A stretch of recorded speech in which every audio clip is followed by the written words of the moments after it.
Presents by DMW Films. Matani digital recording studio सरोनी।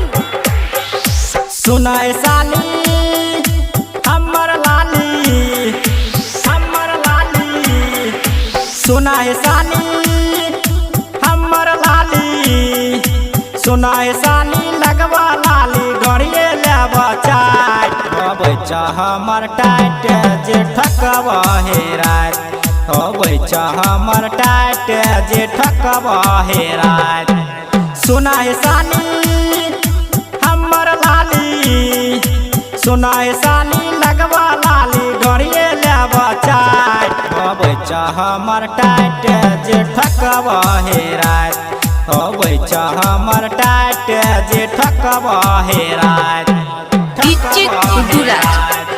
ठकवा Herat, बच्चा हमर tight जे ठकवा हेरात, बच्चा हमर टाइट जे ठकवा हेरात। पायल बना के देबा अपना पसंद से, चुम्मा जे लेबा हमें सटके जे मन से, चुम्मा जे लेबा हमें सटके जे मन से। पायल बना के देबा अपना पसंद से, चुम्मा जे लेबा हमें सटके जे मन से। सुना हे सोनिया पियाब पनिया, सुना हे सोनिया पियाब पनिया ढोड़िए लेबा चाय। बच्चा हमर टाइट जे ठकवा हेरात, बच्चा हमर टाइट जे ठकवा हेरात।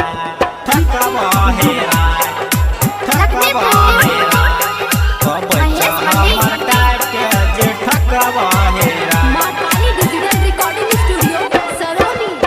पारे ले जाई है मिलके जे साथ में, चोलिया के खोल दलिए नोहरे के कात में, चोलिया के खोल दलिए नोहरे के कात में।